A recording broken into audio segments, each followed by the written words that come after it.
Well, now at noon, Republicans call it the big, beautiful bill, but Democrats say it is a disaster for American families. Congress is approving the president's domestic policy package. Georgia Representative Marjorie Taylor Greene will join us to discuss this. And it's the dawn of a new Lookouts era. The minor league baseball team is announcing the name for its new stadium. Local 3 News at noon starts now.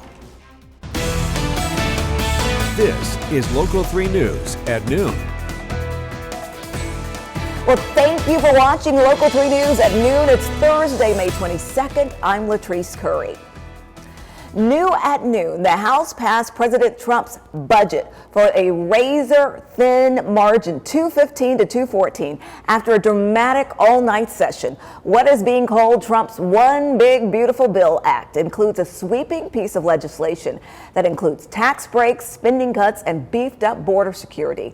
Now, the vote came after right-wing holdouts met yesterday afternoon with Mr. Trump. Speaker Mike Johnson promised the full package will be on the president's desk by July 4th. We look forward to the Senate's timely consideration of this once-in-a-generation legislation. We stand ready to continue our work together to deliver on the One Big Beautiful Bill, as President Trump named it himself.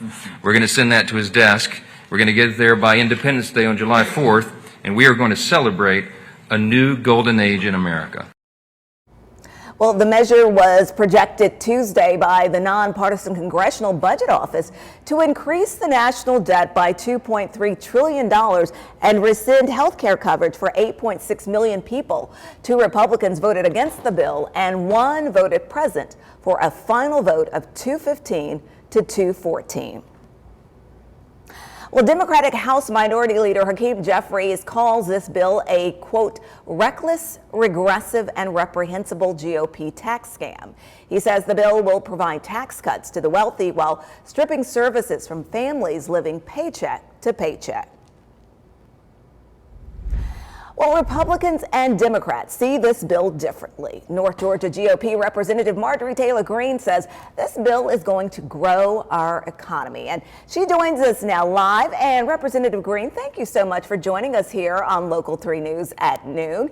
And we're going to get straight to it. So give me your thoughts on the bill and how it will grow our economy. And then also, I'd like you to respond to the nonpartisan Congressional Budget Office, who said the bill will increase the national debt by $2.3 trillion and rescind health care coverage for 8.6 million.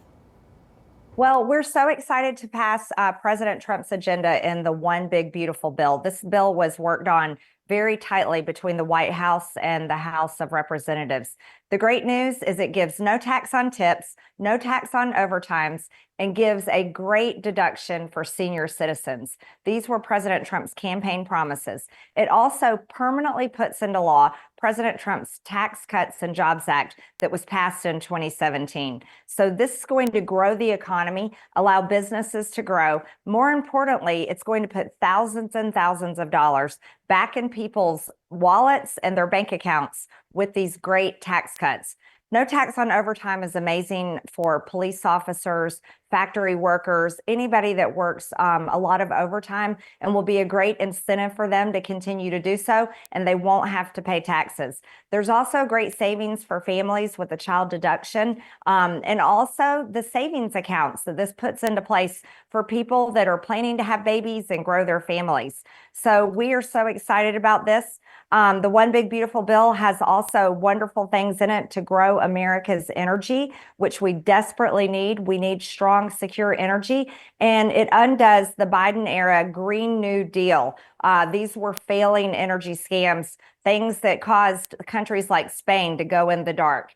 And we're so excited about the border security provisions. The Democrats flooded our country with millions and millions of illegal aliens, cartels, terrorists, sex trafficking, human trafficking, and drug trafficking. This is going to fund the administration's ability to make sure our border is secure and also get the cartels and the terrorists out from within the interior of the country. Lastly, you had a 2-part question there responding to CBO. CBO is on record for getting it wrong over and over again. So what we're excited about is President Trump's investments into America, the great business deals that he has made with many companies who have committed to spending and investing over $5 trillion into the U.S. economy. That's going to grow the economy, as well as President Trump fighting, using tariffs as a tool to make trade fair again for American businesses. So this is pro-growth, it's pro-America, and we're excited to get it done.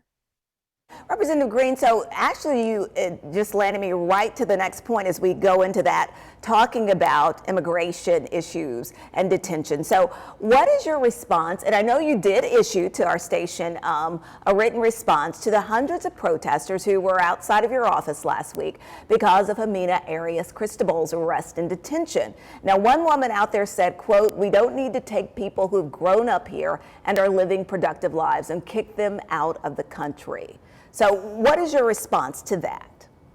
Well, number one, I always support everyone's First Amendment. And so it's good for people to speak out. Secondly, the law is the law, and we don't get to pick and choose who gets to break the law and who gets to follow the law. It's important for us to uphold the law.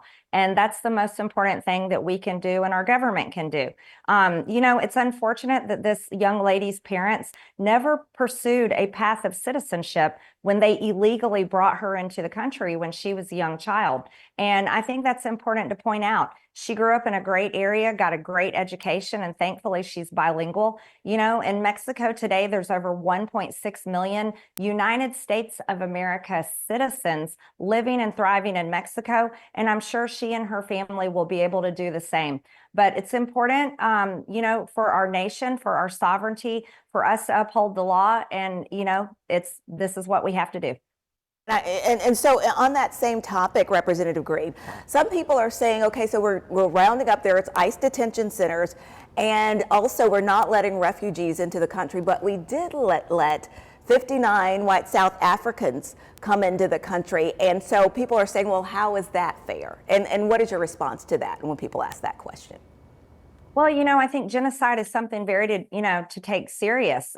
Being threatened because you're a white farmer in South Africa and being murdered and beaten is something to take serious. And America has a history of bringing in refugees fleeing political violence from countries all over the world. I can't imagine that Democrats are so racist that they don't want to let these people that are facing genocide and are being murdered simply for their skin color. I can't imagine that they're actually going to go down that road. America has let in refugees from Afghanistan, from Somalia. As a matter of fact, I work with one of them, Ilhan Omar. She's an elected member of Congress who was brought here as a refugee when she was a child. This is part of being American, and this is something that we do. So I can't understand why anyone would have an issue with that unless they're racist themselves, unless they hate people simply because they're white and believe that white people should be murdered. And I think that's a horrible thing to wish anyone to be murdered simply for the color of their skin. I think the Trump administration is doing a great job rounding up murderers like the cartel member, like the man that killed Laken Riley. Rounding up child rapists. The Biden administration lost hundreds of thousands of migrant children. And here we have ICE and Border Patrol and all parts of the government, FBI included, are all looking for these migrant children. And thankfully, they are finding them. So this is important work that needs to be done. And I think Americans should focus on the fact and be thankful for a federal government that is actually looking after the safety of American citizens. Representative Greene, thank you for that response. And again, I think we'll all agree that we certainly can't hate each other because of the color of our skin. And so the last thing I want you to do is to talk about the tariffs. And some companies are saying, look, we're going to have to pass these along. The president says these are to make people support American companies and to buy Americans. But there's some pain right now that Americans are feeling. Are you confident that you can tell your constituents and Americans that these tariffs are working? They are working. And my constituents, especially in Northwest Georgia and this entire region of the country, has suffered the loss of manufacturing, watching their jobs be sent overseas for years and years. And that has had such a devastating toll and effect on all of these rural, small towns. They simply lost their economies and watched their small towns just just kind of rot away and not be able to grow. President Trump is very courageous in fighting for America, fighting for American companies, and he's making historic trade deals happening every single day, talking with China, India, many countries around the world, and making these deals so that we can put our companies first that will grow jobs in America and help every single American. This is not a political thing. This is an American thing. And I think tariffs are a great tool to get there. And President Trump has given out a strong warning to many businesses and said, do not make your customers suffer during this time. And he's going to work it out. And I have faith and trust in President Trump, and I'm excited to watch this process happen. Representative Marjorie Taylor Greene from North Georgia, thank you so very much for joining us. And next time you're in town, stop by the station here. We'd love to see you. Thank you.